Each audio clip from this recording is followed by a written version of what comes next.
Saudara, musim kemarau yang sedang melanda Kabupaten Aceh Besar dalam beberapa hari terakhir ini sepanjang hari Rabu 20 Juli 2022, sedikitnya ada 4 hektar hutan dan lahan terbakar di sejumlah lokasi terpisah dalam wilayah Kecamatan Indrapuri, Kota Janto, Lembah Selawah, Darussalam dan Kecamatan Kuta Cogli.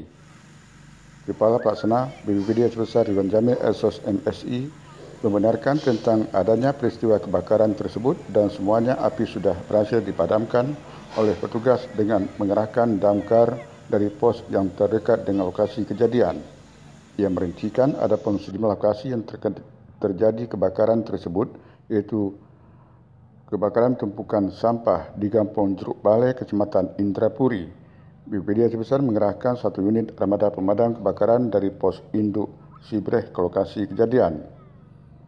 Ridwan Jamil menyebutkan kejadian lainnya, kebakaran lahan di depan SMA 1 Kota Janto, Kecamatan Kota Janto, diperkirakan luas lahan yang terbakar mencapai setengah hektar.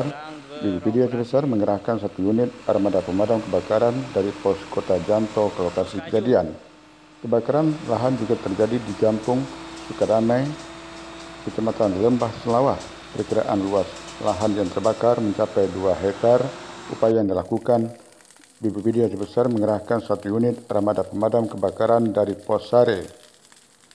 Ridwan Jamil yang memberikan keterangan didampingi operator Pusdal OPB Maswani mengakui kebakaran lahan juga terjadi di Tanjung Selamat, Kecamatan Darussalam dengan perkiraan luas lahan mencapai setengah hektar. Upaya yang dilakukan BPBD Aceh Besar mengerahkan 1 unit armada pemadam kebakaran dari Pos Kaju ke lokasi kejadian. Kebakaran lainnya di Lalang Lamgu, Kecamatan Kuta Cogli dengan perkiraan luas lahan yang terbakar 1 hektar milik Khairul Anwar 47 tahun dan Amiruddin 45 tahun. BPBD Aceh Besar mengerahkan 2 unit armada pemadam kebakaran dari Pos Limum dan ke lokasi kejadian.